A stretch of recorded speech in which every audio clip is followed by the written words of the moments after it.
Hello and welcome to the Announcers Table's classic TNA Impact review, where we review TNA Impact week by week. This week we're on the November 5th, 2004 episode of TNA Impact, the Go Home episode for Victory Road. And once again, I'm joined by Scott Weaver. Scott, how are you? We're going home. Going home. Tell the world that we're going home. Only 6 years away from that song coming out. 6 years. Something like that. I don't know. It's It a must guess. be, yeah. Well, I'm a trendsetter. What can I say? You're just But doing it before. To answer your question, I'm very good, thank you. How are you?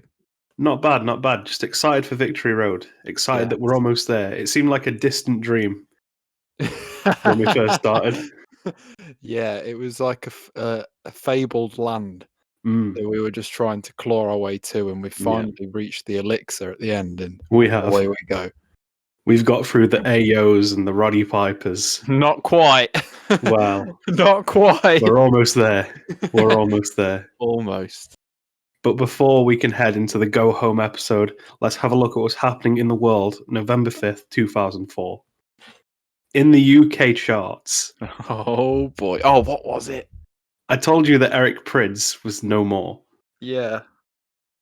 Number one is now, I'm not even going to ask you because it's going to be, like, from now on, it's going to be difficult. I only asked you because I knew Eric was going to always be the answer.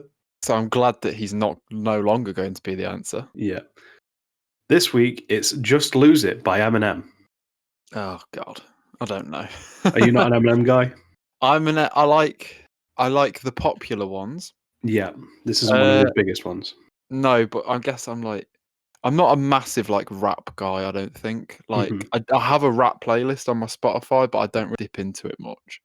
Yeah, but it's not one of his biggest songs.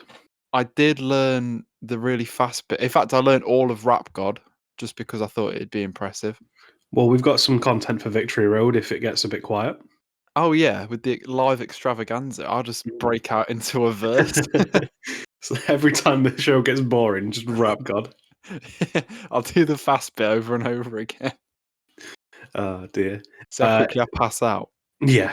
Oh god. I'm gonna say with one of the matches that gets set today, I think you'd be in trouble. Probably. In the UK box office, The Grudge is number one. Is that the one where she crawls out the TV? So it's a remake. Or is that The Omen? That is The Ring. The Ring, okay. But this is so this is a remake of a Japanese movie that was inspired by The Ring. So you were very, very close. Like it's a girl with black hair and wears a white dress. Yeah, okay. The movie was directed by a Japanese director, but it was co-produced by Sam Raimi of the Spider-Man films. I don't know who that is. He was the director for the Spider-Man films. The Tobey Maguire ones? Yeah. Oh, okay. Mm.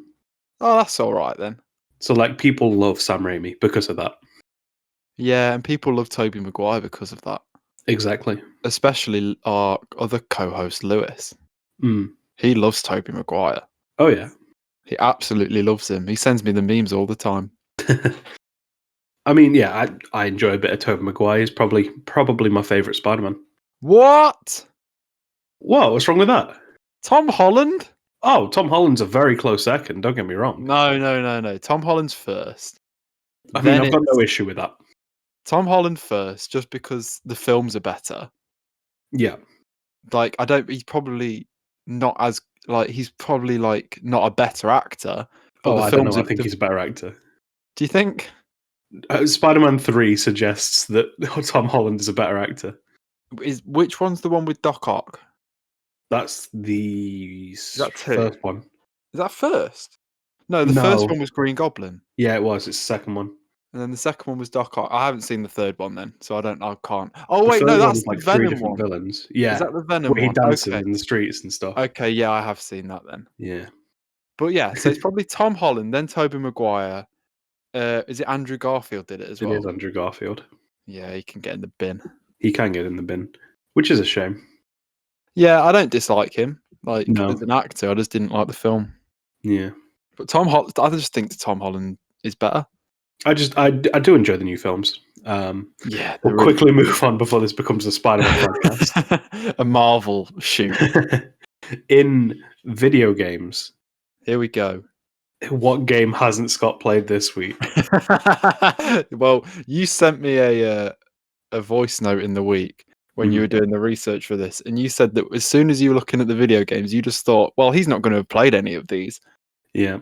So I'm not having high hopes. For the Xbox, No. Halo 2. Right. Okay. Never played Halo? I've played it. Oh, I've played Halo 3. okay. I only played it when I was around a friend's house because I've never in my life owned an Xbox. Right. I am PlayStation till I die. Understandable. They're just better. They just are. But the only time I ever played it was round a friend's house, and it was his birthday party. Yeah. And I didn't know any of the buttons because they were letters and not shapes. I didn't know what I was doing because the thumbstick was in the wrong place, and a lot of the time I was just spent running into a wall and looking upwards. Nice. But Well, with shooting games, I don't like futuristic shooting games. yeah, I agree. They really annoy me. Like when Call of Duty went from like Modern Warfare 3 to Black Ops 1 and 2 were normal, and then 3 was like you had a jetpack. Yeah, you could run exactly. on walls. I was like, no, get in the bin. Yeah, I totally agree. Totally agree. I want more realistic settings. Yeah, and I'm glad they've like gone back to that with Modern War. Well, they did World War 2, didn't they? And then Modern Warfare, and now Cold War. Yeah. Yeah. Although I haven't played that. I have. It's quite good. But yeah, I enjoy it. Good. This one might be more your speed. It's for the PS2. Oh, here we go. The iToy Anti-Grav. Okay. Do you know the iToy? Yeah, it was like it was a camera that like sat on your PlayStation, wasn't it? Yeah. And it like showed things on the screen like in your room. And you would like interact with them. Yeah. Yeah. I never had one. Oh, I had one. I had the first Did you? game. Yeah. This was the second game. What could you do with them? There was like a cleaning Windows game where like suds would show up on the screen. You had to wipe them off, and there was like a ninja game where you had to like karate chop some ninjas, that sort of thing. So I had the PlayStation Move. You know when that was really bad because we wanted a Wii, but it was that Christmas where the Wii came out, and they were impossible to buy. They're like PS5s now. Yeah. But I bought the Move, and my parents didn't realize that where my PlayStation is, like I sat on my bed to play it. So like I couldn't stand up. So I'd be like sat on my bed like playing tennis. Like this is the opposite of what this is defeating the objective. It's called the Move, and I'm not moving. PlayStation sit. Yeah, the PlayStation lie down and swing your arm.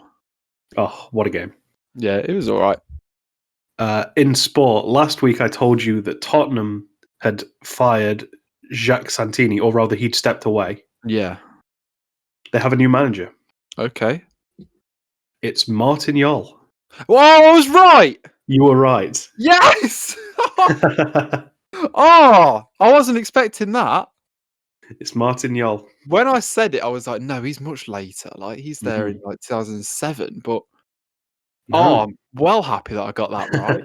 There was speculation when Santini was hired that Jol was their first choice, and Jol denied it. But then 13 games later, here he is. Oh, 13 games, was that it? Yeah. Jeez. Yeah, Santini did not do well. I'm very happy I got that right. I didn't think I had. In wrestling, boo. Jim Cornette. Oh, God. He's working for the WWE at the time, I believe. Mm.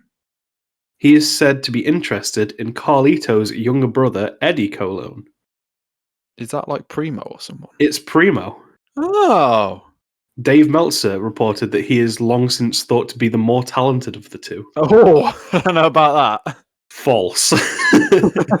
Incorrect, Dave. Yeah. But yeah, that's interesting that they were interested in Primo, not Epico. Oh, because Primo does come in first, doesn't he? Does he? Yeah, and he wins the tag titles with Carlito. Oh, you mean Primo comes before Epico? Yes. Oh, I thought you meant Primo comes before Carlito. I was like, No, no, Carlito is no. already there, and I believe Yeah. is US champion currently. He spits in the face of people who do not want to be cool. Exactly. And something that I'm isn't cool. surprised. I'm just surprised that he wanted Primo to do something that was wrestling related and not something else. Well, moving on. Quite fitting for the week that we're recording this. Okay. WWE have released 6 wrestlers. Oh, Black Wednesday again. It's very fitting. Hey. This was a Black Thursday, so Oh, God. the 6 wrestlers are A-Train. Not a train. A train is gone. Of course, we know that he'll be back eventually. He's still there. He is. He's a trainer. He's a train. A train. Nydia. Tough enough? She teamed with Jamie Noble. Yeah. She was like his valet. And then she he through the blinded Diva her. Search or something? I'm not sure. I Honestly, think she was either Diva Search or Tough Enough. All I know is she had a blindfold match with Jamie Noble. Was it good? It was on pay-per-view at the Royal Rumble, I think. Was it good though? It was all right. Okay. I've seen worse blindfold matches. They're very hard matches to pull off. They are. TNA will show us that in the future. Yeah, probably yes.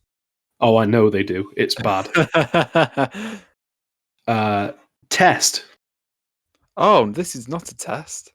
This is most certainly not a test. Oh no, bless him. That is a shame. Yeah. Because there was a lot of potential with Test in the 2000s, like early 2000s, but Yeah, they were pushing him quite a lot, weren't they? they were, and then Triple H buried him. What a surprise. Imagine my shock. Kel surprise. Chuck Palumbo. Oh, really? Yeah. He likes motorbikes. Does he now? I think that's all I know about him, to be fair. Fair enough. That's all Billy I remember. Gunn. Oh, of course Billy and Chuck. Yeah, Billy and Chuck were released together. I guess that's quite romantic. That is quite romantic. And finally, so Billy Gunn is quite interesting for where we are. Yeah. But this one is even more interesting for where we are. Mm-hmm. And it might give you some indication of something that comes later. Oh, okay. Gail Kim. Oh. I didn't know Kim she was released. there. I didn't know she was there before TNA. Yeah.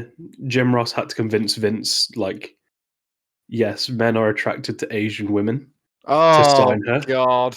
Yeah, Jim Ross had to convince Vince McMahon that that's a thing. Did JR just show him his Twitter likes? He showed him some hentai. You see, Vince, you gotta look past it being blurred. But yeah, a couple of names there I think will come and join us at some point. Yeah, definitely. So especially Gail Kim. She does really well in TNA. Yes. She makes a women's division and carries it on her back. She does. Wow, I guess Awesome Kong carries it too. But that's something to look forward to. Moving to TNA. TNA. America's Most Wanted have signed new deals with TNA. Okay. AMW were close to signing with WWE before re-signing, but they were put off by WWE's weak tag team division, according to Dave Meltzer. Oh, so both of them were nearly going to go? Yeah, they were going to go together. Oh. Because we know that obviously Chris Harris goes, but... Well, James Storm does go eventually, but for a month. Okay, yeah. But yeah, that would be a big blow for TNA, seeing AMW in WWE. Yeah, they're obviously thought of highly. Oh, gotcha. I was close to not putting this in just because of the pay-per-view match, thinking maybe it's a spoiler, but it doesn't. They could still lose. Yeah. So, I think if they hadn't re-signed, then we'd know they were losing. You know what I mean? They could still lose. Definitely still lose. I mean, it's Triple X. It's not like it's some jobbers. Yeah. If it was I was going to say the 3 Live Crew, but they're in a title match. If they were against the Naturals. Yeah. then you'd be concerned. Yeah. Sticking with TNA, they have told all their enhancement talent that is based in Florida that they will no longer be paid. Oh, what? Yeah, Why? they're not going to pay their enhancement talent from Florida anymore because apparently the exposure is enough. Oh, so they're pulling a Liger. Yes, exactly. They're pulling a Liger. How much do you think they were paid beforehand? This is just the talent from Florida. Oh, so it's not like other talent. So people from like Texas and so. Yeah, if they're flying someone out, then they'll pay them. But if they're from Florida, then they're not paying you. I mean, they probably get to go into Universal for free. Yeah, there's that. So, like, how much is the cost of a ticket for Universal? Like 40 quid? Back in 2004, probably more like 30. Yeah, inflation and all that. Mm. So, yeah, probably like £20. £20 a month. They were originally being paid $100 a night. Oh, but if they weren't booked, then they didn't get paid, basically. Yeah. So basically, the jobbers would come in, $100, go bump around for a bit. That's fine. I mean, Roddy Strong got paid then. Yeah, he did. But Eric Stevens no more. has made a killing. He has. Yeah. One thing that I think now is going to happen is we're going to see a drop in quality of jobbers because of this. Yeah, you're going to get some rough ones. Yeah. You're going to get some rough guys coming in that are like, yeah, I just want to be on TV. Yeah, because I think this taping was before this was enforced. Okay. But yeah, I think we're going to see some dodgy ones now. Yeah, probably. I mean, there's been some dodgy ones already, so. Yeah, there has. Final bit of TNA news. Dave Meltzer has confirmed who the voiceover for Abyss's promo was last week. Oh, was it James Mitchell? It was James Mitchell. Okay. So what was James Mitchell before this? Was he like a producer or something? I believe he was in WCW. What was he? I believe so. Oh, okay. I'd have to double check that, but I'm pretty sure he was in WCW. He's good. He's really good. He fits perfectly.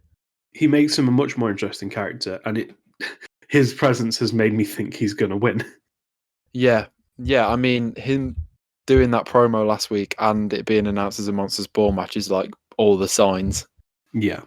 Pointing to him. And just before we get into the show, 2 dark matches before this one. I'll start with the less interesting one. The 3 Live crew, Chris Harris and Chris Sabin. What?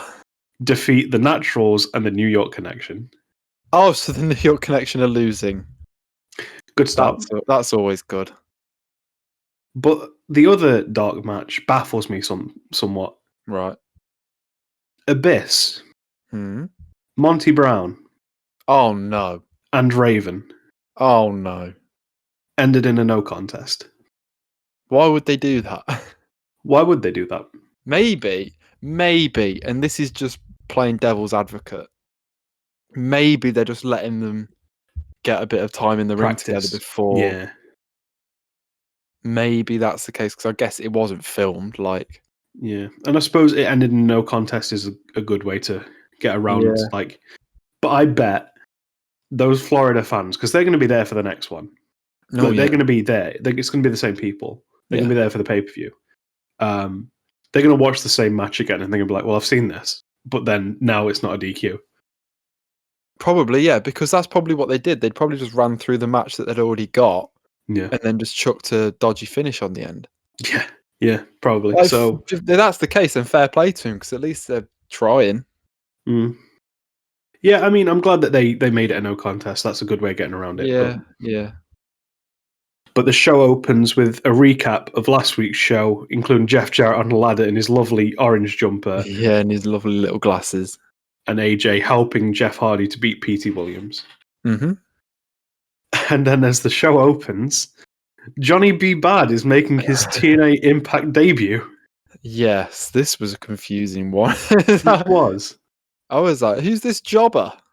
The second I heard the music, I was like, well, this is someone. Who is this? And I saw him and I was like, oh no, he's here. When he walked out, I didn't know who it was. I didn't have a clue.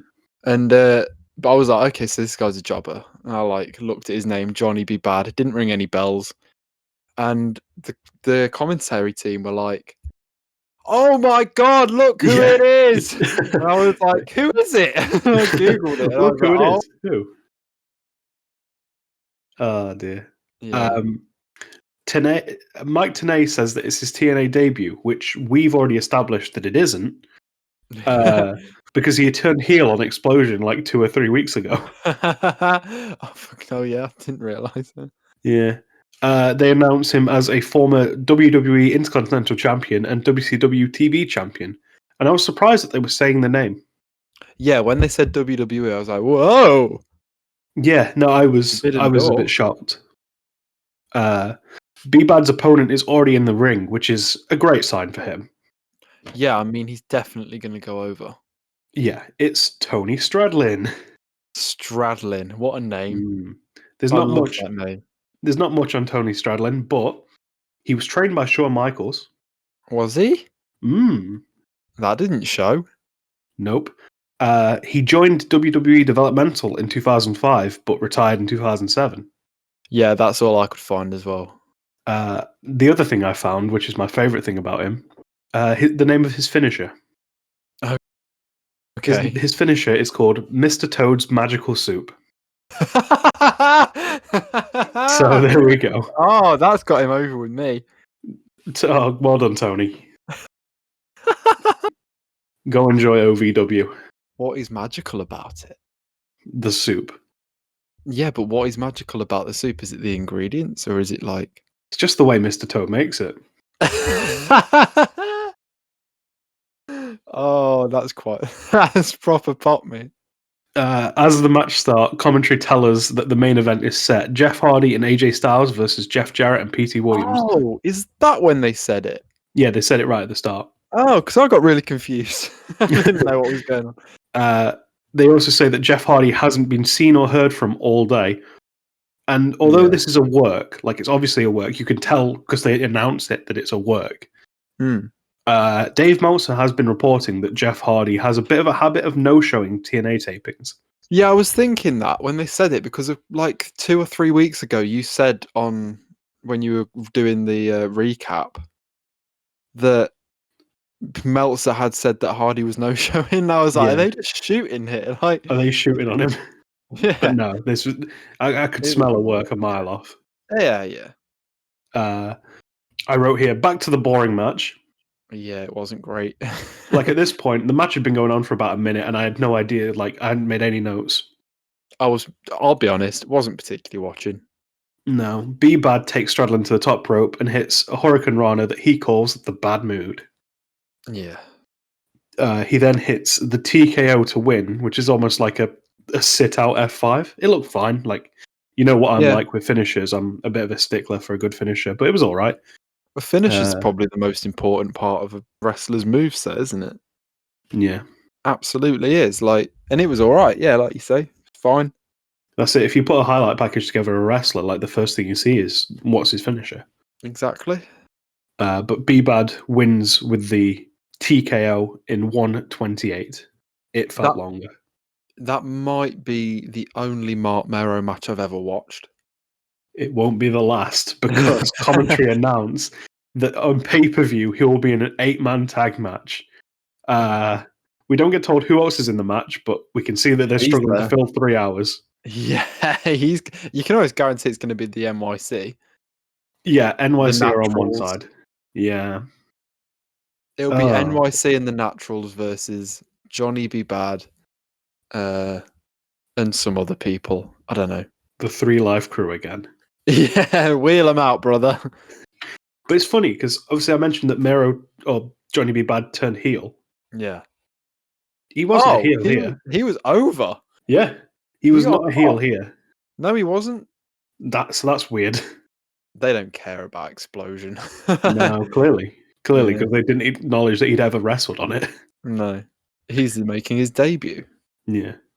We then go backstage to Jeff Jarrett. He gets Shane Douglas and a cameraman to follow him. That was very funny. It was funny. Well, he's going, now, cameraman, now! Come on! And then Shane's just there like, what's happening? He gives a tape to the people in the production truck. And I noticed in his hand that he actually had a tape, and it was like, oh, that's cool. Yeah, yeah. Good attention to detail. Yeah, and he hands him the tape saying, play this when he gets in the ring. It probably was the tape that they actually played. Honestly, wouldn't even be surprised. No. Knowing TNA, although surely they had it logged already. I don't know. You'd hope. You'd hope, but I wouldn't put it past them. No.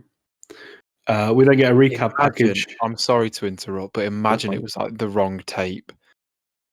And it was like something really dodgy. Yeah. Imagine, that'd really crease me. I mean, this is a pre-recorded show. Yeah, but still. We then get a recap package of the feud between Hardy and Jarrett, saying that Jarrett has Scott Hall on his side whilst Hardy has Nash. During the recap package is when I realised that Jeff Jarrett has had a lot of mic time and Jeff Hardy has had none. I mean, this is probably gonna like confuse you maybe. I've been really entertained by Jeff Jarrett. He's been alright. Pretty much every week, he either makes me laugh, he has a an okay match. Yeah. Like every week I come away from it not exactly hating him.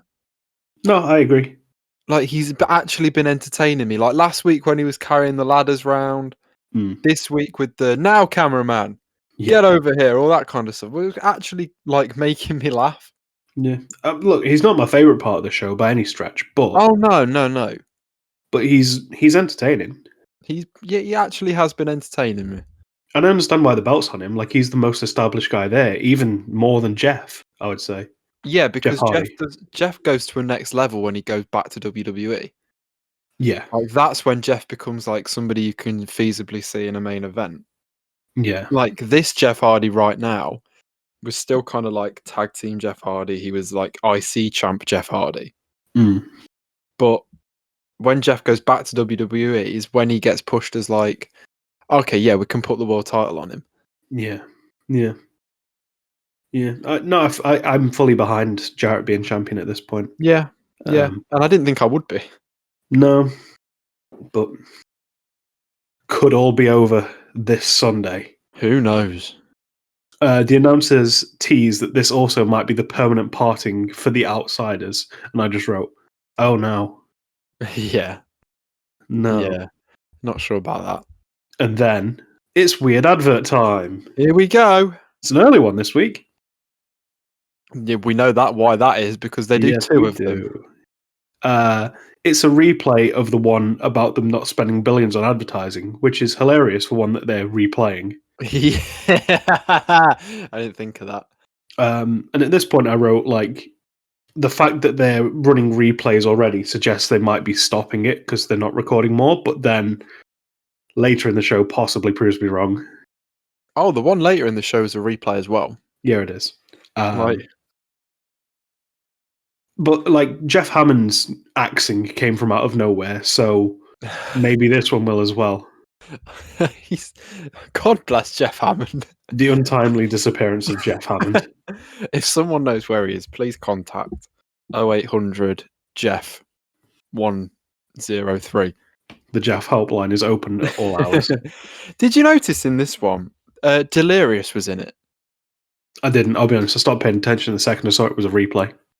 Yeah, so he was right at the start because I couldn't remember whether it was a replay or not. And Delirious is in it, like ROH Delirious. Nice. I was like, why? What was he doing there? Like he was like front and center of one of the shots. So he'll probably be in the gauntlet match then. I'd have thought so, but like it's just strange, like weird. And it's just full of women. Like, who are these women? Yeah. Who are they? Tell us who they are. Give us some names. It's At really this point, disconcerting. Yeah. At this point, I thought I'd dodged a bullet. Like, oh, thank God, I'm not going to have to run down a weird advert again. Yeah. And then Roddy Piper. Here he is. Tales from the Pit is back. It's legitimately time for the weekly episode of Ramblings of a Madman. Yes. I wrote legitimately, this is my least favourite part of TNA so far. Yeah, I mean, it's the part that I look forward to the least. Yeah. Piper bangs on about how you can't script the pit because it just wouldn't work. It just wouldn't work. Oh, what a lie!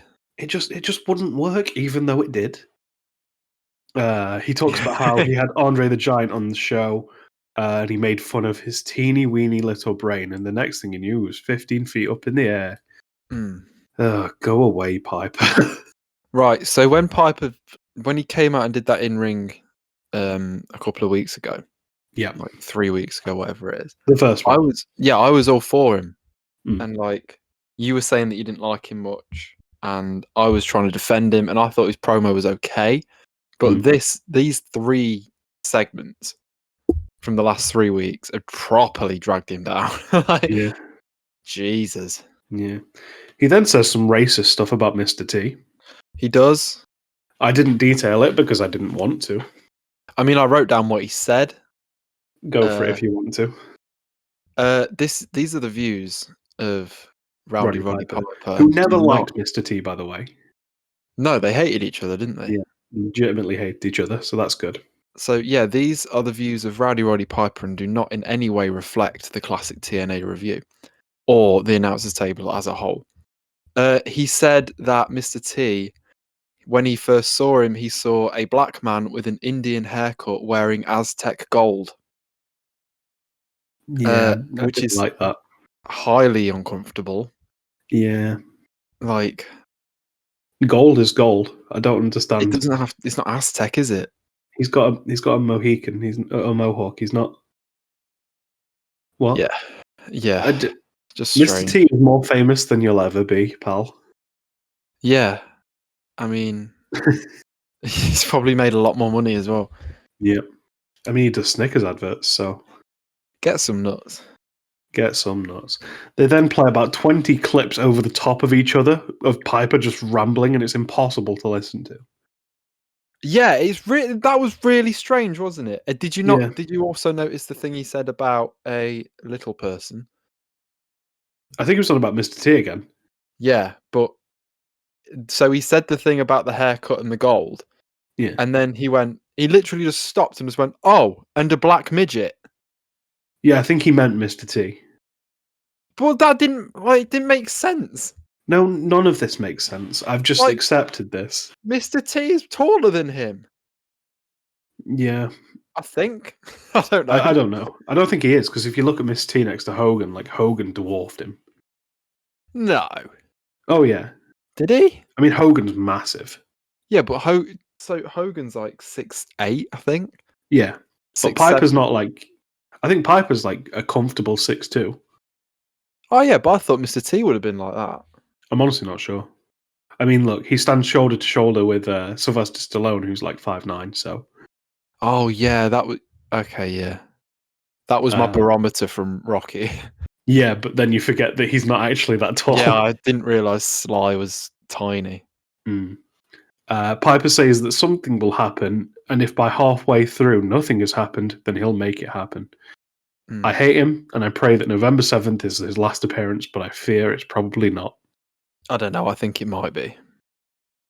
I think they might have paid him just to do like a month. A one-shot deal. Yeah, do a month.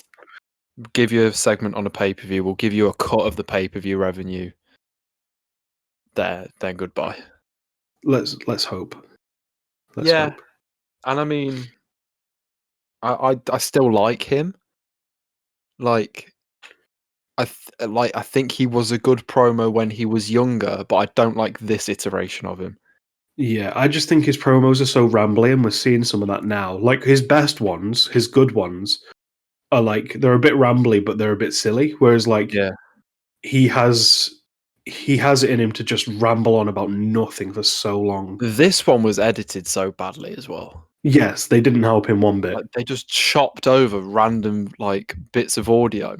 Was it to hide how drunk he sounded? It might have been. Let's be honest, it might have been, yeah. Yeah.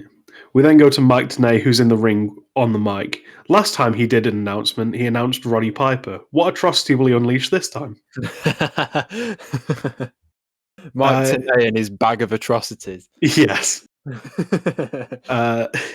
He runs through the card for Victory Road, announcing a Mexican mini superstars match, which must be the albino pygmies that Piper referenced last week. Oh, hopefully that's what he means. Hopefully, I'm okay with some Mexican mini superstars. They're good. If they're good, I'm down. But if it's Roddy Piper standing there pointing and laughing for 10 minutes, and I'm not down. There's like clips from like AAA and CMLL where they have like these little guys come in, and they're really good. Like some of them are like El Torito. I know it's like WLC it's a really good match. Yeah. The best ever pre-show match. As long as it's not taken as a complete joke. Yeah. The issue is I can just see Don West and Mike Tenay standing there laughing on commentary. You know what I mean? Yeah, they'll be like, "Look at him go! He's so small. Ha ha. He did it off the bottom rope." Like all that kind of stuff. Yeah. Oh, well. Oh dear. It'll be short. As Tenay gets to the Jeff Jarrett and Jeff Hardy match, Jarrett's music hits. He makes his way to the ring with his ladder, and Jarrett takes the mic from Tenay after setting up the ladder, which he didn't climb the ladder immediately. He sat. That was weird. Jarrett says that Hardy hasn't showed up, and he thinks that he won't make it at all. He says the Enigma took an unexpected detour last night, and says he won't be at Victory Road either. Yeah, I wrote down, has Jeff got another DUI? That was my fear at first. That was legitimately what I thought. Yeah, when he said he took a detour, I was like, oh no. Yeah. He says the Neon Space Cadet decided to land on Planet Jarrett, but last night a meteor crashed down on him and brought him back to reality. Look, he's good. He's really good. I thought I was going to hate that the second he said Neon Space Cadet, but then he made it work. I really like Jeff Jarrett in the last 2 weeks. And Jeff Jarrett is a legitimately good wrestler. It's because, I think it might be because I like silly things. Yeah. I like the silly side of wrestling. Like, I like Orange Cassidy a lot. Yeah. I like the Best Friends a lot because they're silly. I liked it in PWG where Chuck Taylor and Excalibur used to be really silly on commentary. Yeah. I like the silly side of wrestling. In the last 2 weeks, that's what he's done. Yeah, he's not taking himself too seriously. He's done the silly stuff. Like he's worn an orange jumper with orange glasses and carried a ladder around. As was the style at the time. Yeah, to be fair, when I was 6, that's how I dressed. But I just like him. He's done really well. Yeah. He then asks the crew in the back to play his tape. Yeah. We see Jarrett sneaking around a hotel with Petey Williams wearing a maintenance shirt and Scott D'Amore holding a camera. How hunky did Petey look in that shirt, by the way? Right. My issue is they didn't need that shirt to sneak into the hotel.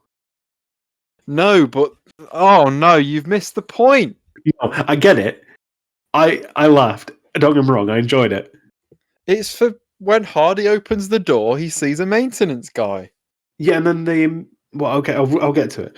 Petey knocks on the door, on Hardy's door, pretending to be a maintenance man. Yeah. Hardy opens the door. Yeah. And then they immediately jump him. Yeah. So the disguise was pointless. Yeah. But how good did Petey Williams look? Oh, he looked great. Don't get me wrong. The tight sleeves. Oh. Jarrett throws Hardy over a sofa, and Williams chokes him with a cable before Jarrett hits him with a bottle.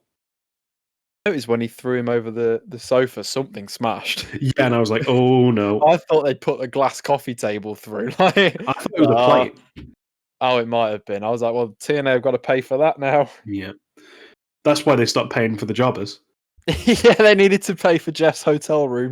Yeah.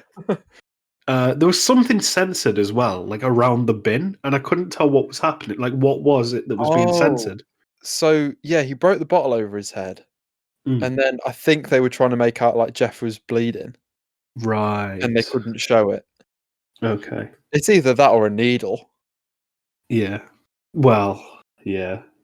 It's definitely not, though, because when Jeff, like, okay, no, I'll say when in a later segment. Yeah. Jarrett, Williams, and D'Amore scamper away, and to be honest, I really enjoyed it. Yeah, it was class. Yeah, it's stuff like this that wrestling doesn't really do anymore. Like AEW do it to an extent, but they don't really do like off-site stuff. And I know it's hard to do in a pandemic, but yeah, that's what I was going to say. like even WWE haven't done this for years, where they do stuff like outside of the arena. There was one that was really weird. Do you remember? I'm so confident you don't remember it. You have absolutely no faith in me whatsoever. Mandy Rose was trying to steal Jimmy or Jay from Naomi to get in ahead. Yeah, I do remember that. Okay. Yeah. And then they went to the hotel room and Naomi and Mandy brawled in the hotel room. Yeah. Okay, good. How dare you? No, that's fine. It's just not a memorable moment. The things that spring to my mind are like Austin and Booker T in the supermarket. Yeah. Cena and Edge in the hotel room. Yeah, Randy Orton at Triple H's house. Yes. Brian Pillman. Yeah, with the gun. Pillman's got a gun. And like the hardcore title where they're fighting around the kids' play area. That's what the 24/7 title should be, but yeah, like stuff like that. They don't do it anymore. No, it all happens within an arena. Yeah, and it's just so like this felt different. It made it entertaining. Like it's funny to watch. It's funny to see people you're so used to seeing in a wrestling ring outside try and be normal of it. people. Like Jeff Hardy dressed like his wrestling gear in a hotel room is funny. That's how he dresses. That is absolutely how he dresses. 100%, yeah, but seeing Petey Williams in a maintenance outfit, like, funny. Scott D'Amore as the cameraman, funny. We then go back to Jarrett, who's climbed the ladder now. He calls out Russo, Dusty Rhodes, and the Championship Committee to come up with a new opponent. And they zoom in on an angry Mike Tenay. Yeah, he was like, he looked like God had scorned him. Yeah, he was furious. Like God had done something to him, and he was like looking up at the sky, thinking, how dare you?" Jarrett then suggests that he should face big sexy Kevin Nash at Victory Road. My week one fears have come full circle. Yeah, no thank you. I said no thank you from day one of this, and now we're back here again. Please. I was confused. I was like, are they actually having to do a new opponent? Like, is Jeff gone AWOL? He questions whether Nash can walk anymore, let alone climb a ladder. And I wrote, surely the stipulation would change with the opponent. No. Like, the idea was that was Jeff Hardy's challenge. Yeah, but Jeff's the one that provides the ladders. That's true. So he could just bring any form of utensil he likes. The ladder maker. He'll come with a knife and fork next week, and we'll have a dinner table match. A classic. Yeah, it's my favourite kind of match. And Dusty Rhodes' awful music hits, and he comes out. Don West on commentary was like, "We know this music," and I was like, "Do we?" I'm not sure I do. I don't know this music. Nope. Rhodes says that Jarrett has a couple of problems. He says that come Monday, he'll be running this wrestling company, and Jarrett will have no title. Rhodes says Jarrett made it personal, and he took it personally, which was an awful statement. Yeah, he also said at one point, make no mistake about it, you made a mistake. This is probably the worst Dusty Rhodes so far. It cracked me up, though. And he says he's the one who brought Jeff Hardy to TNA to win the NWA World title. Mm-hmm. He calls Jarrett a yellow dog in the best way possible. It sounds amazing. Yeah. He is very yellow. Like, his hair. His hair isn't, like, blonde. Like, I know what blonde is, and that isn't blonde. Like, it is peroxide yellow. Oh, yeah. No, he is a luminous. Yeah. He says that Jarrett should have finished the job, and Jeff Hardy jumps in from behind with a massive bandage on his head. It's Toothache Jeff. That is the biggest bandage I've ever seen. He's had his wisdom teeth out. That's it. He's just been to the dentist. Yeah, exactly. Petey did him a favour. He took out his teeth. It's at this point where you see, like, on his left ear, there's like a little bit of red marking on the bandage. So that's what I think they were trying to blur out. Right. I think they were trying to say like his ear was bleeding or his head was bleeding or something, because there was like a little. It's obviously just like painted on, but yeah. Hardy hits Jarrett with a ladder and then hits the flatliner. He climbs the ladder for a swanton, but he doesn't have a shirt to remove. So Petey Williams jumps in. Yeah, if he had his shirt to remove, oh, that's a definite hit. He'd have been flying, but no, it was already got. I love that he hadn't got changed either. Yeah, he's wearing the same thing. Yeah, he's only just woke up. Yeah, that's true. He's come straight from the hospital. Yeah, just ran straight here, whack a bandage on, and let me get to Universal Studios. Yeah, the neon space cadet himself. Hardy kicks Williams away, but Jarrett pushes over the ladder, and Hardy has a horrible fall to the outside and hitting the guardrail. Yeah, it looked rough. Oh my god! Like, if I didn't know that Jeff Hardy was still alive, I'd be questioning it. Yeah, he'd be like, "Oh, like he looked really bad." Like, I don't know if you've seen this on Twitter, but every time Jeff Hardy trends, there's people who don't watch wrestling anymore tweeting like, "Oh god, I thought Jeff Hardy had died then." Oh yeah. Yeah, like because it could happen any day. Some of the stuff he does is ridiculous. Like not so much nowadays, but back in the day, Christ. Like the stuff that he did with Hell in a Cell, he was a bit mental there as well. Yeah. Oh yeah, I guess. Almost did himself in the feud with Elias as well. Oh, yeah. Memorable. Yeah, memorable stuff. Dusty Rhodes and AJ Styles come out to check on Hardy and square up with the heels. Jeff may well be dead, but we'll go backstage to Shane Douglas, who's with Chris Sabin. Hold on, Jeff. Just die slower. And you mentioned a couple of weeks ago about Chris Sabin's promos, and I was like, it can't be that bad. Yeah. It's not good. He's not the most charismatic guy in the world. No, I think it's stick fair to the ring. Yeah, he's incredible in the ring, but yeah. Yeah, there's also some woman with a jar full of Post-it notes. Another woman. Yeah.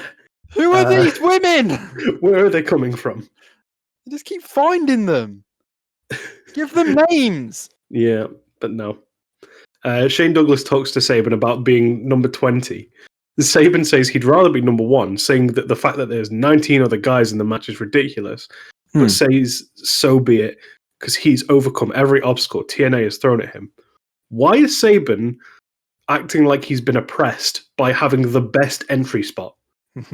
It made 0 sense. He was so angry that he had the best spot. Yeah, he was kicking off that he wasn't at a disadvantage. Yeah. How dare you give me the advantage? If you didn't want the advantage, you didn't have to win the match last week. You could have just taken the pin. Just lay down. Just thrown yourself out like everyone else. Yeah, throw yourself out and then get in the match later on. Yep. And take number 1. Yeah, just walk in the match, lie down, pin. Thank you. Exactly. Douglas then announces that there will be a 4 corners, 1 fall match, the loser of which enters the match at number 1 in the gauntlet match. What do you think of that stipulation? I quite liked it. It's interesting. It's different. Why would you ever tag in? Yeah, that's true. Why would you put yourself at risk? See, they did this for... it was the women's tag titles elimination chamber match. Yeah. Then they did like whoever gets pinned in this match enters first. Yeah. And the Iconics were in that match. And every time someone went to tag them, they jumped off the apron. They were like, no. I mean, it's psychology. Why have you got to... There's nothing to gain from winning. Just walk away. Like, you don't win the number 19 spot. No, exactly. That's what it should have been. If you pin, you get 19. If you get pinned, you're number 1. Yeah, but okay, yeah, there's no psychology in that whatsoever. No, you would not want to be in that match. No, exactly. Douglas announced that already in the match are Amazing Red and Matt Sydal. Yeah, that was a shocker. That was a shocker. And I was like, Matt Sydal's with the company? Apparently. So I did some research. I tried to avoid looking at what happens in the match, and I did, thankfully. Okay. Sydal wrestled on the first TNA weekly pay-per-view, and he's had a few X Division matches throughout 2003. But in 2004, so far, he's only had 1 dark match where he lost. Oh, God, what? And it's November now. Yeah, so good start to the year. How? He must be really young here, though.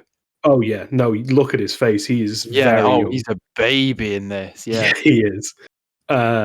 Douglas then draws Kazarian, who immediately appears with his straightened hair. Look at his hair. That was what I was It's so going to say. luscious. It's like a L'Oreal advert. It is. Like, he could shake that in slow motion, and I would think it was a woman. Amazing. Michael Shane accuses the drawer of being rigged and says it will definitely be him. He doesn't want to hear it. Excuse me, do you mean Shawn Michaels? Well, I couldn't tell the difference. Michael Shane has good hair as well. It's all right. Like, Not as he's good, got not a as good nice as Kaz. ponytail with an line in it. Like, I was all for it. Not as good as Kaz. No, not as good as Kaz, but Kaz looks like a model. Yeah, he does. And not a male model. Well, yeah. Shane Douglas draws the next name and says, "Whoa, is he even with the company yet?" Yeah, that was weird. It was weird, which I was like, hang on. And that's my reaction to Matt Sydal. Yeah, yeah. How are we meant to know that Matt Sydal's with the company? Because you've been paying attention since the first weekly pay-per-view, right? Yeah. Yeah. We then go back to Jeff Hardy, who's busy being dead, and he's put on a stretcher. Oh, Jeff, you and your being dead habit. Oh, classic Jeff. We see that during the break. Oh, can I just interrupt you? We have missed an important piece of information. Right. And that it is that PETEY Williams is an amazing athlete. Yes, he is. So we get between the draw for the four-way match and Jeff Hardy being dead. Yeah. We get the advert for PETEY Williams versus AJ Styles, which was an amazing athlete, which was previously being played twice a week, but it stopped for a bit. But it's back. Yeah, it stopped last week. It wasn't on last week. I think it was. Oh, it was on once. They didn't play it twice. Okay, they're not shoving it down our throats at all. No, but every time I hear the words "PETEY Williams is an amazing athlete," I feel sick. Yeah, he's really bad. I figured out how many seconds it was so I could skip it. Wow. How long is it? It's like 45. Wow. Yeah. So 90 seconds a week. Athlete. 90 seconds a week is PETEY Williams is an amazing athlete. Yeah, a minute and a half is dedicated to telling us about Canadian Destroyer versus the Styles Clash. Yeah.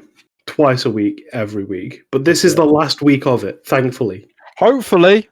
Unless they play it at the pay-per-view, which fair enough if they play it at the pay-per-view. They'll play it before the match. I'm almost certain of it. But that's fine.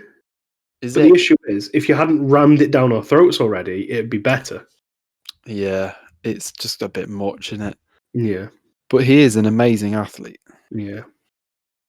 We see that during the break, Jeff Jarrett attacked Hardy whilst he was on the stretcher. Yeah. Which seemed a bit of overkill. Yeah, and Dusty threw hands. Yeah, he did. And he looked like he was hitting Hardy more than he was Jarrett. Dusty was not holding back. He was throwing. We then see a preview for the Monsters Ball match at Victory Road, and we're told that it's no DQ, but no more details.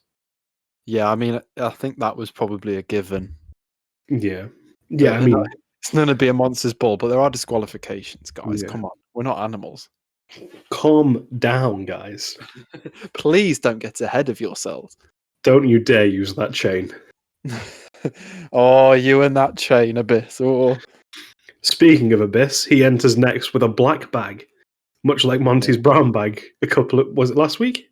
Yes. Oh, God. Yeah. And I was worried that he was going to be playing dress up and thought, oh, God, no.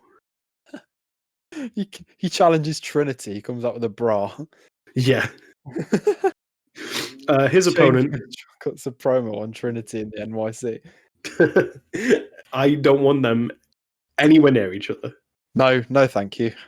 Abyss's opponent is Seth Delay, who is already in the ring. Another good sign. Yeah, he's going over, brother. So I'd looked up Seth Delay. He was still going by the same name up until his last match in 2018. Oh, wow. I couldn't find that one. He won a match for a company called Anarchy. It was a loser leaves Anarchy match. He won the match, and yet he hasn't returned since. So explain that one. The only things I could find on Mr. Delay were that his other names, he has gone by other names before. He went by Kid Cool. Ooh. Spelt with 2 Ks. Of course. And he also went by Masked Flipper number 12. Yes, I did see that. And I want to know, who are the other Masked Flippers Masked from Flipper number 1 through 11. My favourite's number 7. I don't know about you. The greatest Masked Flipper of all time. He's the classic. Did you know that that's actually Matt Seidel? No, it's not. It's who we will see later. Oh. But yeah, he was absolutely... I don't know, he didn't do much with his career, but he seemed all right. Yeah, I mean, he didn't really get to see much of him in this, so hard to judge. Yeah, it is. He looked young. Like, he looked really young. Yeah, he did. I mean, like, the fact that he went up until 2018 is... Yeah, he proper fresh-faced. Delay dodges Abyss's attempt to jump him before the bell, because everyone has to attempt to jump someone before the bell. Yeah, it's just how they book matches. Yeah. He runs away from Abyss and tries to charge at him, but Abyss sends him flying, which is great. Yeah. You can tell he's got athletic. Oh, yeah. And I mean, Abyss threw him far. Yeah. Abyss hits the shock treatment, the fans chant Black Hole Slam, and Abyss obliges to win the match. It was a good one as well. It was a very good one. It looked like Seth Delay had whiplash after it. He flung him. To say he's being paid nothing for this. Yeah, to be fair. He's getting the exposure, though. Commentary put him over big as well. Oh, yeah. Great. Like the Black Hole Slam, I mean. Oh, yeah. I was going to say they didn't put Seth Delay over. No, of course not. After the pin, Abyss then asked the ref to count again. 3 ain't enough, man. Delay again, yes. And he gets a 6 count on Delay. But Today says that it's a 5 count. Yeah. 3 plus 3 is 6, Mike. Yeah. He went, he's got a 5 count. No. Yeah. No, it's 6. But my first thought was, he stole Big E's gimmick. 3 ain't enough, man. He needs 5. Abyss needs 6. Abyss, yeah. 3 ain't enough, man. I need 6. It was weird, but, it puts him over. Yeah, I mean, he's never done it before.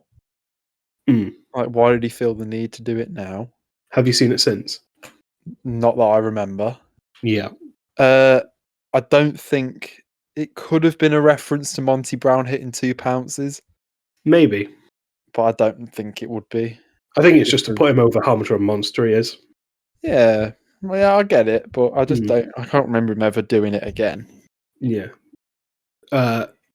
He even holds up, I've just remembered, he even holds up the hands saying 6. Did he? But today, yeah, he holds up the hands to the ref saying 6, because he can't speak, I don't think. No, he's mute. Yeah, so, I don't know. Mike Tenay can't count, and he's a professor. Is he?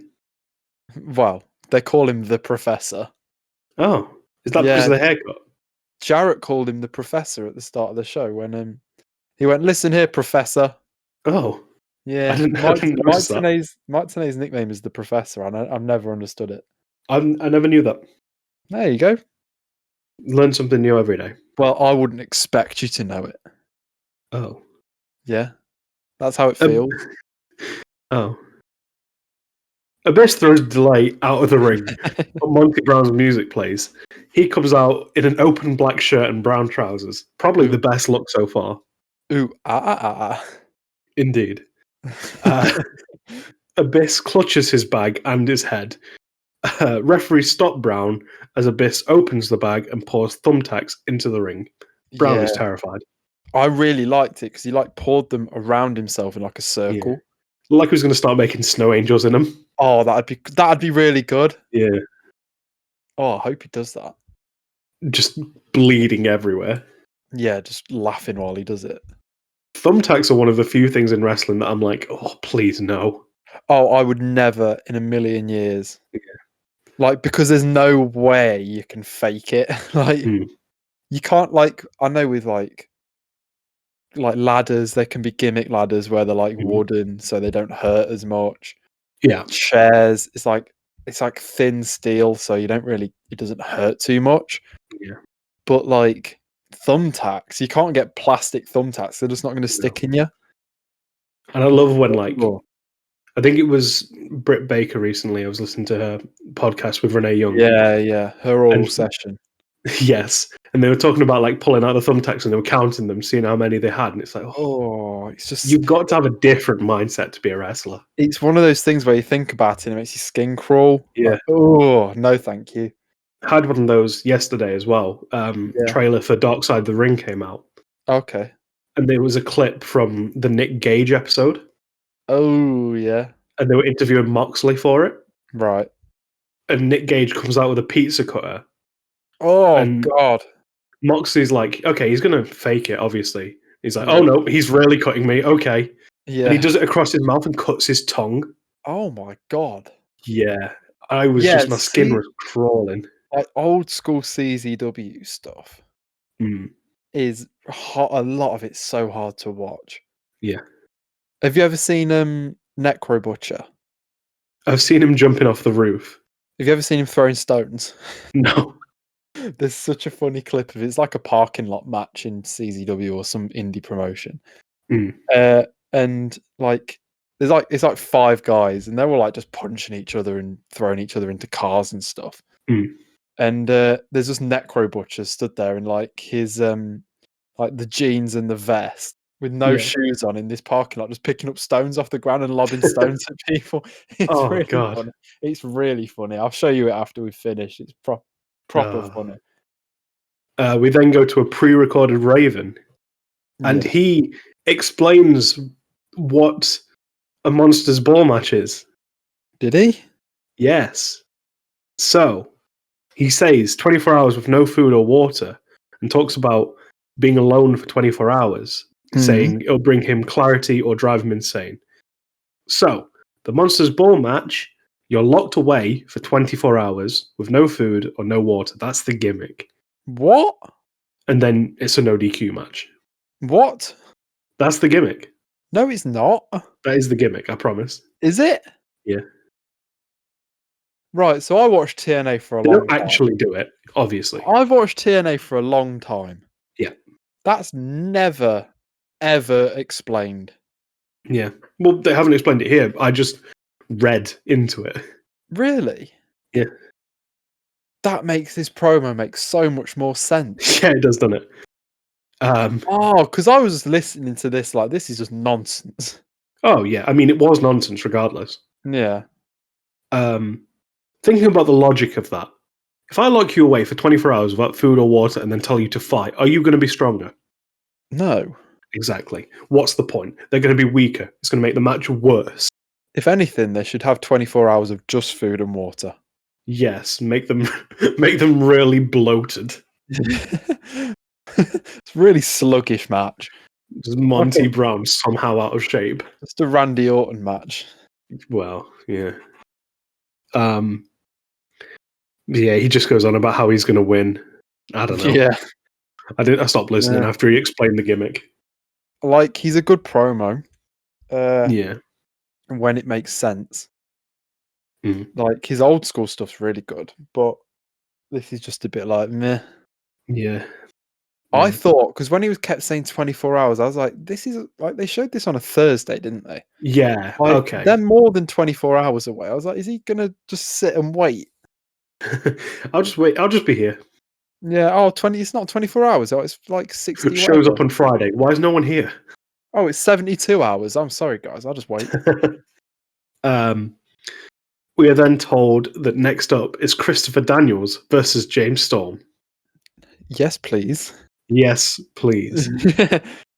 We then see a preview of AMW versus Triple X at Victory Road, and this is probably my second most anticipated match.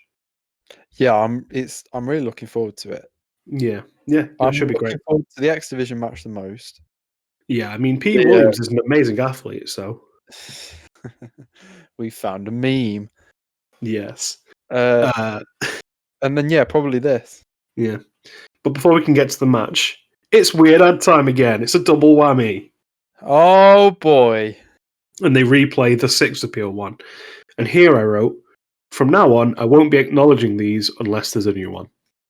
Yeah, there's no point. No, we're retreading old gimmicks. If you're that interested, go back and listen to like 2 weeks ago. Yeah. Shane Douglas is backstage with AMW. Yes. Storm says that the match this Sunday Saturday. Did he say Sunday? Because I wrote Sunday. I think he said Sunday. James Storm says that the match starts now, and he will show why AMW are good wrestlers but better fighters. I think they're better than good wrestlers. I think they're probably better wrestlers than they are fighters. I mean, from what we've been seeing from James Storm last few weeks. Don't get used to it. Right. Like, I'm not saying he's not good, but don't get used to this style. Yeah. I mean, he changes. He's shown no sign of it yet, although it wasn't in this match, but we'll get to that. We'll get to that, yeah. Chris Harris then says that Triple X love to bring up their record against AMW. Don't think that's happened once. No, they've not said it once. Nope. But everybody knows they are at their best when the pressure is on. Like diamonds. Chris Harris isn't a great promo. No, he suffers from Saban syndrome. Yes, he does. Where he doesn't really have he doesn't sound excited about what he's saying. Yeah. Do you think that Shane Douglas is the hardest working man in this whole company? He's everywhere. He probably is, yeah. Mike TNA works hard because he has to keep getting up and getting in the ring every so often. He's done that twice. Yeah. But he's an old man. He can walk. He's an old man. Oh, who cares? I do. I don't. Chris Harris heads to the match, and Larry Zbyszko has joined commentary, leaving the Woody Woodpecker Nut House Coaster to join them. Oh, Woody got his own ride. He got his own ride. He still has his own ride. It's still there today. No, it's still there. I know. I loved Woody Woodpecker when I was a kid. Oh yeah. It was like one of the best cartoons. It was on like CBBC at like 4 o'clock or something. No idea. Larry's presence made me suspicious of another draw. I don't know if that's the same for you. It was really strange that he was there. Yeah, like why this match specifically? Did you also notice the entrances were really quick, and Mike TNA asked Larry a question, as I think it was James Storm entered second. Yeah, he did. Larry asked him a question, and Mike TNA asked Larry a question, and Larry just completely blanked him. Love that. He just ignored him. He just no answering that. Yeah, it was great. Christopher Daniels enters first. Storm then enters and immediately pulls Daniels out of the ring, and they brawl around the ringside. Storm whips Daniels into the barricade before throwing him back in the ring. This is just back and forth for ages. Storm reverses a back body drop and hits Daniels with the 8-second ride, which is his finisher at this point, before Elix Skipper hops on the apron to distract Storm, who stops pinning him to punch him off the apron. Yeah. Daniels hits a jawbreaker to Storm as he re-enters and looks for the Angel's Wing, but Storm counters and hits a super kick, but Skipper breaks up the fall. So Storm wins by DQ. He had Christopher Daniels in a minute dead to rights twice. Yeah. Yeah, he hits his 2 finishes. Like, he won the tag titles with that move. I wrote down the timings of this match because I was really excited for this. Yes, so was I. I was like, okay, this could be really good. And like you say, Larry was on commentary, so I thought, this could be another draw because that'd be a way of having both teams looking strong. Yep.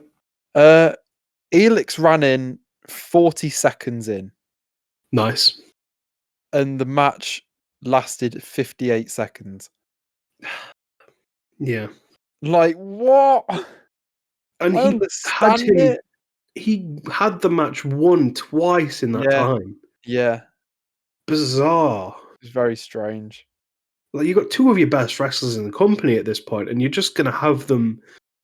I get a DQ finish, but I think Daniel should have hit his finisher after that, and then Harris should have broke that up and then brawl. So they both had a visual. They both had the lasting image, yeah. Daniel's got absolutely nothing out of this match. No. But I think maybe this was Triple X turning heel. Oh, absolutely it was. Because I wasn't 1,000,000% sure as we went into the match who was heel. No, I wasn't. Until after this. Yeah, they hadn't said, and then after what happens, like, it's clear. Yeah. Skipper and Daniels beat down Storm, but Harris runs in with a chair to send them running.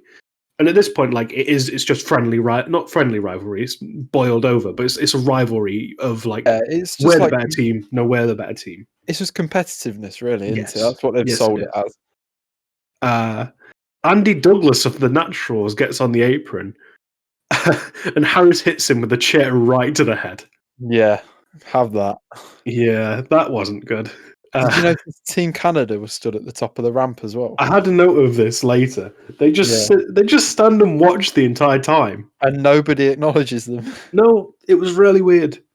Yeah. The distraction allows Daniels to hit Storm with a chop block and Skipper to attack Harris from behind. Skipper handcuffs Harris to the ropes while Triple X beat down Storm. The Naturals join in and attack Harris whilst Triple X tried to pulmonize Storm's leg, and that's where they turned heel, when they started working with the Naturals. Yeah.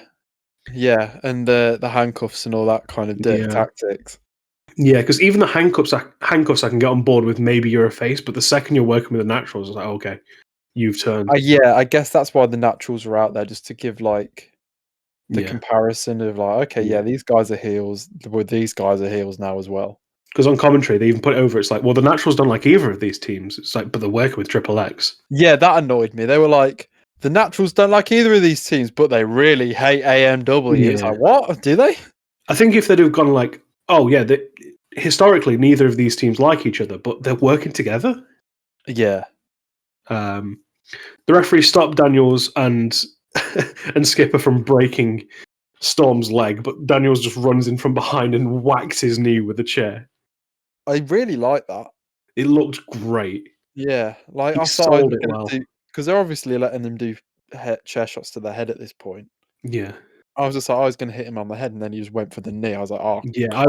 I was scared that he was going for the head, but I like the idea of taking his legs. Yeah, yeah. Daniels gets on the mic and gets right in Harris's face, saying, how will you win the match? How will you win a last team standing match if your teammate can't even stand up? I love that. That is fantastic. Loved it. I've never seen anything like that before. Yeah. And it makes AMW proper faces. Yeah, and it makes Triple X not being able to walk. Heels. Yeah. Yeah, they've done great here. It. Really good.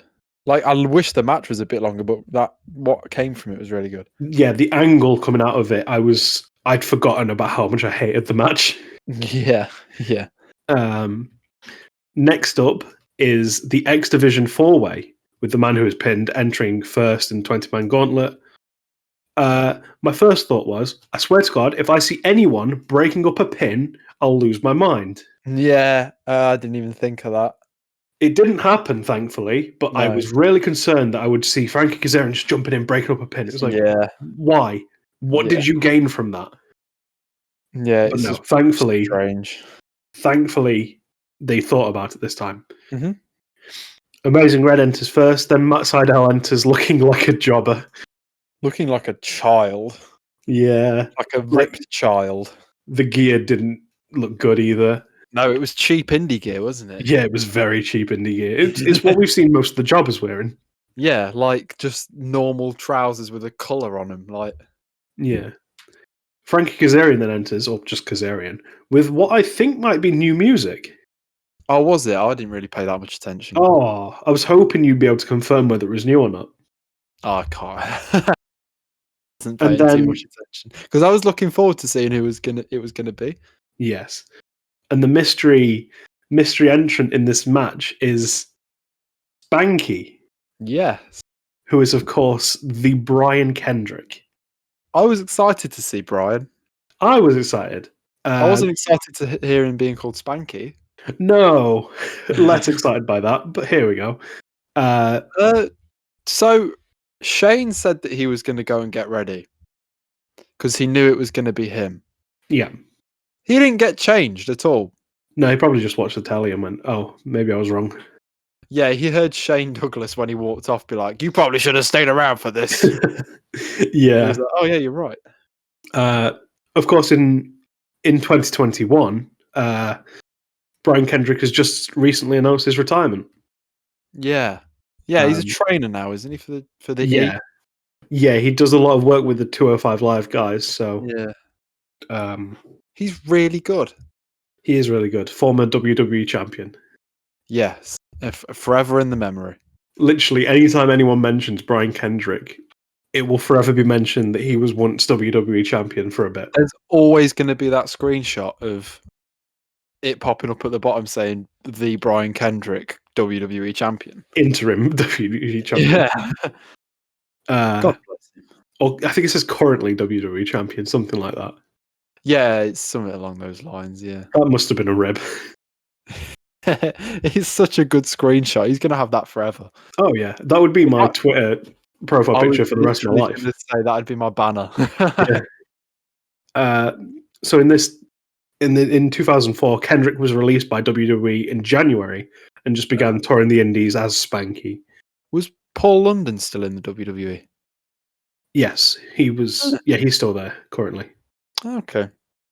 He's now with TNA. We'll see how long that lasts. Yeah. I know he definitely goes back at later date. Well, that's when he goes back is when he gets the title. So, yeah, we'll see. Seidel and Red start the match, which one-on-one would be an absolute classic. Yeah. I'm sure that match has happened on the indies because they both toured the indies for a while. Almost certain it would have happened a few times. Yeah. But still, but don't get carried away and start enjoying the match because Trinity is here again, and some idiots gave her a microphone. Yeah, I couldn't give less of a toss. Trinity announces that she will be at Victory Road. Oh, goody. Yeah. She walks up to the ring and starts bad-mouthing Kazarian, which is, again, teasing the Trinity and Tracy feud, but she doesn't do anything. She's such a silly Billy because she says, 11-7, Victory Road is my address, and don't send me fan mail. Why would you give your address out? I mean, we're going there, so... We are. Are we? To Victory Road. Okay. Spanky and Seidel then square off. And I'm going to start calling him Kendrick because I don't want to keep saying Spanky, even though that's what's in my notes. Yeah. It's Brian Kendrick. Yeah. Kendrick hits a beautiful springboard dropkick to Seidel. And then the ring creaked really loudly as he hit it. I don't know if you heard that. No, I didn't. Oh my God, it was so loud. It was like, oh no. Yeah, the ring's going to break here. Yeah, that was slightly terrifying. I didn't realize that. Kendrick then hits Sliced Bread 2, or Sliced Bread number 2. I think Sliced Bread 2 sounds better. What? I've always known it as Sliced Bread number 2. I'll say number 2 then. I didn't know it, to be honest. Did you not? No. Oh, right. Allow me. Because for years and years and years, from like when I first bought one of the SmackDown vs. Raw games, and you're looking like the movesets for when you're looking for a finisher for your creator guy, I'd see like Sliced Bread number 2, and then I'd see it like the little preview thing, and I'd be like, oh, that's the thing that Brian Kendrick does. Right. And I've always known it as Sliced Bread number 2. I've never known why it's called Sliced Bread number 2. And it actually gets explained in this match. Oh, does it? Go ahead. So, Mike Tenay says, Spanky he does say. He went, Spanky just hit Sliced Bread number 2. He calls it that because it's the next best thing since sliced bread. That's quite I was like, that is, for years, literally years, I've never known why it's called Sliced Bread number 2. And now I've got an explanation. I'm really happy about it. Well, who thought you'd get such fulfillment from Spanky? He is the Professor, Mike Tenay. He's done his research. He taught me. Seidel blind tags Kazarian midway through Sliced Bread number 2. Kendrick pulls him into the ring, but Kaz takes control with strikes. Kendrick dodges a punch and hits a great jumping kick to Kaz. He looks for Sliced Bread number 2 again, but Tracy distracts the ref. Michael Shane stops him. quite nice teamwork, like seeing all three components of the team work at once. Yeah, yeah.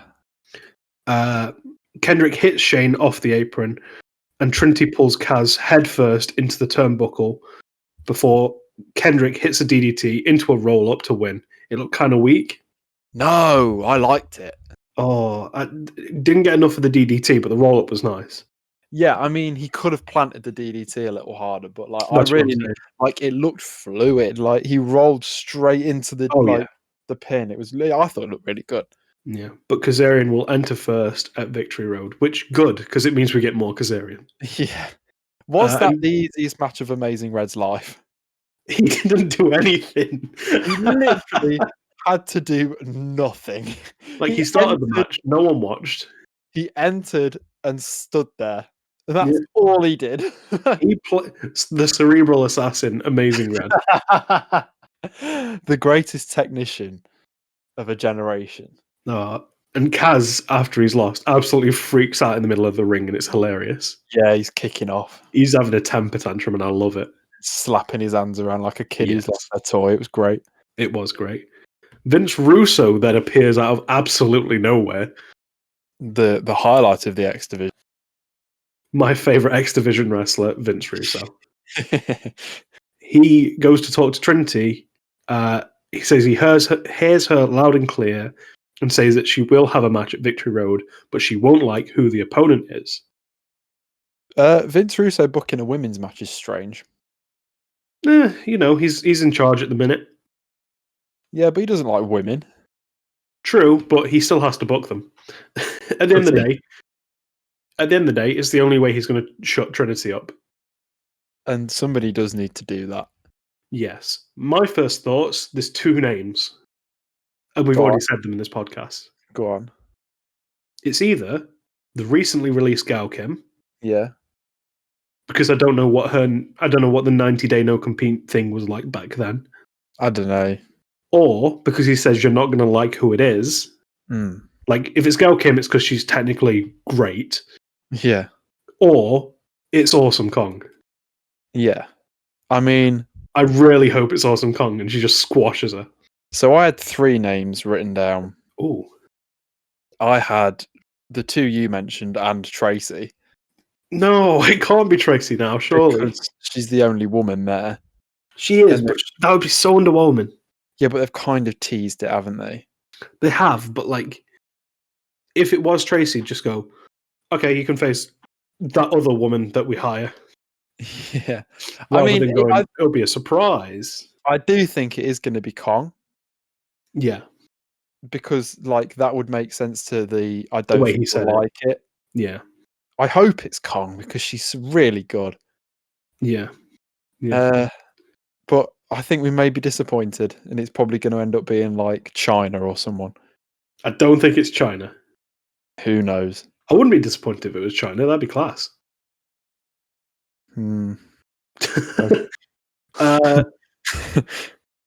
Jeremy Borash then asks Russo who the partner for AJ Styles will be in the main event.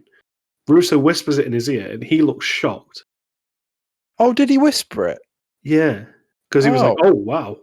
Like, but knowing who it is now, yeah, it's a bit of an overreaction. Yeah, it is. I was like, "Oh my god, are we getting another surprise?" No spoilers. It could be someone really good. It's not. No, it's not. But like, we've already had Johnny B. Bad come up as a surprise. Like, I know we knew he was with the company, but yeah, it was a surprise the way he showed up. Then we had Spanky show up, which was a nice surprise. That was a surprise, to be fair. I was like, are we really going to get another one? Matt Sydal as well. Yeah, that was a nice surprise for us, but apparently they knew he was with the company. Living in the future. Also, the crowd had no idea and didn't care. I mean, he wasn't a big name at that point. No. And then we find out that Petey Williams is an amazing athlete. Petey Williams is an amazing athlete. As we get the advert once again, because we need to see it twice in one day. Oh, I thought of something I was meant to tell you. Yeah. Petey Williams is an amazing athlete. Oh, interesting. I had no idea. Now you do. Straight after that is another meme. Hey, It's AO time. They show a replay of Kevin Nash and the Scott Hall promos. Yeah. But whose Jeff are they on? You interrupted my hey yo with your joke. Whose Jeff are they on? Jarrett and Williams make their entrance before Hardy's replacement comes out. Who could this mystery man be? Oh, it's Ron Killings. Just a quick question. You know how Scott Hall is the bad guy? Yes. If he comes out in support of Jeff Hardy, does that make him the good guy? He was still the bad guy when he was a face. He's a good guy, though. He's a good guy, but he's the bad guy. Speaking of good guys, Ron Killings. Yes. He's here. Yeah, really underwhelming replacement after... Yeah. I also wrote at this point, I think I know who's getting pinned. Yeah, I wrote, please let him be the one that's taking the pin. Yeah. Also, I noted 3 people in this match will probably end up in the Hall of Fame. Jeff Hardy, Ron Killings, and Jeff Jarrett's already in it. Jeff Hardy isn't in this match. Oops. Jeff Jarrett's already in. AJ and Ron Killings. Oh, AJ, of course. Yeah. Yeah. I Petey Williams will be as well. Yeah, he'll be in the Impact Hall of Fame, not in the WWE one. They're all the same thing, aren't they? No. Yes, because Ken Shamrock's in one of them. Ken Shamrock should be in both. Should he? Yeah. He was the one who popularized like tapping out for a submission. Yeah. So that is a big legacy in wrestling because it's like some of the best visuals in history of people tapping out.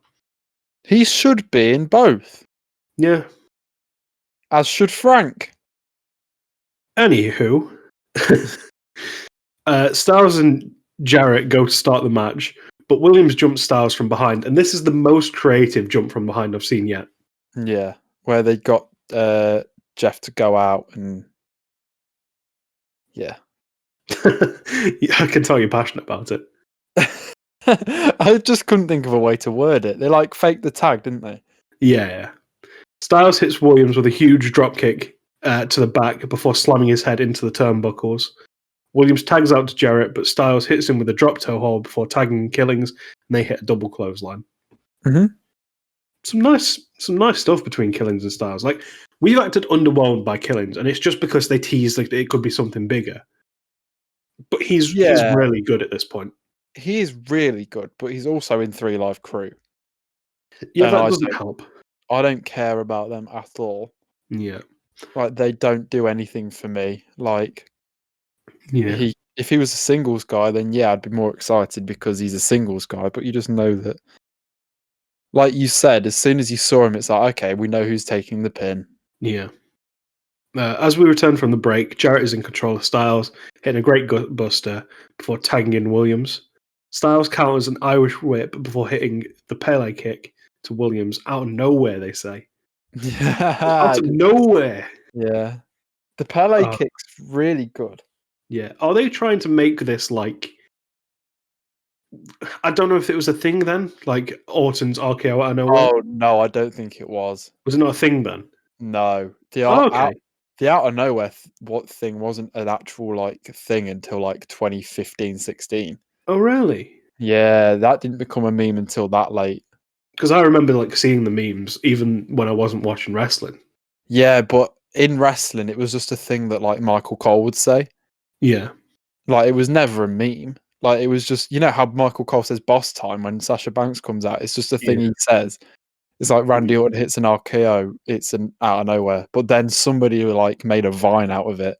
Yeah, and they went everywhere. Yeah, exactly. So like at this point now, there's nothing. Oh, it just felt like a reference when they kept going out of nowhere. I don't think it was. No, fair enough. It just felt like it. You know what I mean? Yeah, I get you. Williams tags in Jarrett and Styles tags in Killings. Killings takes out Jarrett and Wiles with strikes. Williams looks for the Canadian Destroyer on Killings, but he counters into a back body drop. And again, I was thinking, like, can Killings do it? Because he's very flippy, but I don't think he's quite that flippy. No, I don't think he'd be able to, just because he does like a back handspring thing for one of his moves. Yeah. And sometimes when he does it, he just about rotates enough, like he barely gets over. So I don't think he'd be able to. I think again, he's just too big. Yeah, it probably is, but I'd love to see it. Yeah, I mean, I hope it would have happened. But do you like the counter to it was just the way you counter a Canadian destroyer? Like you don't have to do a backflip. No, we'd see that a lot. We'll see that a lot. Like if PETY isn't hitting it, it'll just get flipped over. Yeah, it's been a while since we've seen one though. It has, and I worry that we might not see one at Victory Road if Styles wins. I worry that we see one and he kicks out of it. If anyone kicks out of it, I'd be fine with Styles kicking out of it. I don't want anyone to kick out of it. I know, but they build it as like this. No one can kick out of it, like the one winged angel. Maybe it'd be a pretty big, exactly big moment. I would hope the crowd would pop huge for it. If they pop huge for it, then it's worth it. Yeah, I guess. I just love the move that much. Like, oh, it's a great move. But Bad Bunny does it better, so it's fine. Ugh, shut up. Truth. I didn't even try and like censor myself then. I was like, shut up. Yeah, understandable.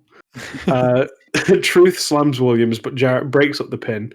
Styles uses Killings as a step, like Hardy's poetry in motion, to send Jarrett over the top rope with a Hurricane Rana.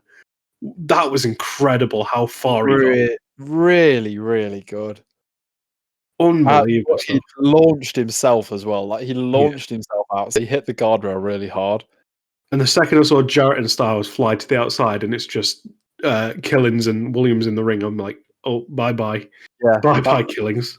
Did you not think, like, everyone in this match, AJ looked like the world title challenger? Yeah, he did. He looked like the world champion. Yeah. Yeah. But he's that good. But he's going for the X Division belt. They need to find excuses to keep him away from the belt. For now, It's like, oh, he's going back to his roots, to the X Division. It's like, okay, you found an excuse to keep him away. Yeah. Because there's literally no reason he shouldn't be world champion. I think they keep him away from it for quite a while yet. Maybe. I'm really not sure. I don't know. Truth avoids a clothesline with the splits, but he is distracted by D'Amore on the apron. The referee is distracted by Williams, and Jarrett enters the ring with the NWA Championship. Clocks Killings. The referee counts, which I thought was the finish. AJ pulls the ref out. I fully bought into that. I was like, okay, that's it. You don't see faces pull out the ref often, but I quite liked it. Yeah. I mean, it shows AJ's competitive spirit. He's a smart boy. He's a clever little man. Styles and Williams brawl on the outside, and they just keep hitting the ref over and over. Yeah. It's so funny how the ref keeps getting up just to get floored again. Yeah, they're like punching each other, and as soon as the ref moves, they're like, nope, back down you go. Yeah. Jeff Hardy then runs in. Yeah. Toothache. Yeah. He hits a twist of fate to Jarrett for hitting him with a swanton bomb. The referee rolls into the ring, and he sees that Hardy's just hit him. So, DQ? Nope. Jeff Hardy pins Jeff Jarrett, and the referee counts the fall. That was really dumb. Jeff Hardy isn't in the match. No. I put my note. My note is, why is Jeff pinning? He's literally not in this match. Why is the ref counting? Because he's like all over the place. He's been beaten up. Yeah, but you can see it's Jeff Hardy. He's got a bandage on his head. No, can you not tell that's Ron Killings? Yeah, exactly. It's not Ron Killings, and you know that AJ's on the outside because he punched you 12 times. Does that mean Scott D'Amore could have got a pin? Well, could Mike TNA just roll in and pin someone? Maybe that's how every TNA match is. Anyone can get the pin in any match. The only thing I like about it, and it doesn't make sense because it's a go-home show, but if there was one more week, Jeff Jarrett could come out and go, well, that doesn't count. That clearly doesn't count because he wasn't in the match. He could be annoyed about it. Yeah, he probably will say that eventually. Yeah, give him something to be annoyed about. Commentary said that's the first time Jarrett's been pinned. In 6 months. Was it 6 months? I didn't know the time period. That's one thing I really didn't like about it is why let him be pinned and lose 6 months of not being pinned when it's not going to be like a normal match at the pay-per-view. It's a ladder match. Yeah, I suppose it's just the idea that, oh, Jeff's got his number, but also... Yeah, but the thing is, like, I understand it if it's like, oh my god, Jeff just pinned the champ. Like, Jeff just pinned Jeff Jarrett. He's not been pinned for 6 months. Like, I understand that, but... And then at the pay-per-view, they can be like, Jeff got a pinfall victory over Jeff Jarrett. Like, can he do it again? Yeah. But it's like, at the pay-per-view now, it's going to be like, Jeff pinned him, but it's a ladder match, so it doesn't matter. Yeah, so it's like, if he does this on Sunday... Yeah. But I do think Jeff Jarrett will probably be like, no, didn't count. Wasn't in the match. just like the idea of Jeff Jarrett having something to be annoyed about. Yeah. Yeah. Oh, I'm so annoyed at myself that I find Jeff Jarrett really entertaining.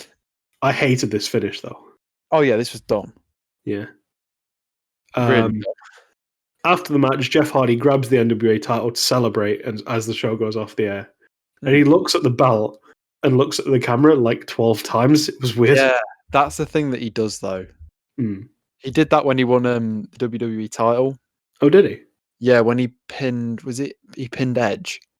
Right. That triple threat. It was a triple threat with Edge and Triple H and Jeff Hardy. Nice. And Hardy got the pin. And when he got onto the turnbuckle and held it up and then looked at it, looked at the camera, looked at the belt, looked at the camera. I just think it's like, Seth Rollins just swings the belt round. Yeah. I think that's Jeff's thing. Right. Like, it's his celebration thing. Right. But overall, I can't explain why. I quite enjoyed this show. You've missed something. If you're going to acknowledge what happened after the show, I've never done that, so... Did you see the very, very end? Yes, I did. Do they do that every week? No. Okay, I will reference it then. It proper cracked me up because I was watching the last video package bit just to see whether they'd say anything different, or it was basically the same preview for every match on Victory Road. And the very end, they cut to this guy in a studio somewhere wearing a baseball jersey. I don't know who he was. No. But he was like, if you enjoyed that wrestling action, do not forget that TNA's, and then he check notes, Victory Road is this Sunday. Cracked me up. I was like, who is this man? Did you see afterwards as well? He looks off camera and... Yeah, was that good? Yeah. Yeah. Will that do? Yeah, okay. That's what wrestling is, right? Whatever. Yeah, back to baseball. Thanks. Yeah. You can tell that guy did not want to be doing that. No, they paid him. No. Very fun. Overall, I don't know why. I just quite enjoyed the show. All the components weren't amazing, but I just quite enjoyed myself watching it. Yeah, it was quite an easy watch. Yes, it was. Sometimes, wrestling can be a bit of a slog. Sometimes. And by wrestling, you mean Raw. Well, I didn't say it. No, but you meant it. I did mean it. Raw is painful. Wrestling can be a bit of a slog sometimes when you're watching a lot of it. This wasn't hard to watch. This is quite enjoyable to sit and just watch for 52 minutes or whatever it was. Yeah. It's fine. There was no massive things that I hated. I mean, I don't really appreciate what Roddy Piper was saying, but no. Hopefully he's gone soon. So yeah. And for a go home show, I don't think it built any of the feuds more than it had. Jeff's got a visual win. The only thing that really built was Triple X is more heel now, which is fun. Yeah, which they needed to do because that was a little bit of a blurred line. It was, but I was fine with the blurred line as well. When it's just two teams are well, we're the better team. No, we're the better team. Yeah, FTR and Young Bucks. That could have just been who's the better team. We both think we're the best tag team in the world. Let's prove it. Yeah. But yeah, I don't think too much built, but I don't think they harmed anything either. I don't think I came out of this going, well, now I'm less excited for Victory Road. So there we are. It felt like they had just a week spare. Yeah. like they could have just had last week be the go home and then do the pay-per-view this week, but yeah, it just felt like it's like a filler basically. Yeah, just it is. Get through the week, get to the pay-per-view, like. Yeah. And speaking of the pay-per-view, check out the channel this week where our watch-along will be going live. We'll be watching all of Victory Road and we'll be uploading 3 hours alternative commentary that you can watch along with us. Yeah, exciting. Get your snacks ready. It's going to be a long one. I'm really looking forward to the waffle. Because Right. I know that we're going to go on so many tangents. Oh, yeah. Oh, yeah. I don't think a lot of it's going to be watching the show. We're going to have a lot of watching the show. Don't get me wrong. Yeah. But a lot of it, I think people should just tune in just to hear whatever comes out of our mouths. Yeah. I'm looking forward to it. Stuff like Mark Mero's 8-man tag and Trinity's mystery opponent, I'm sure, will not be particularly wrestling heavy, but there's only one way to find out, and that's watching this week. No matter what, it will be entertaining, I think. It will. But thank you once again for watching. If you enjoyed the video, like, subscribe, and check out theannouncetable.com for the latest wrestling news.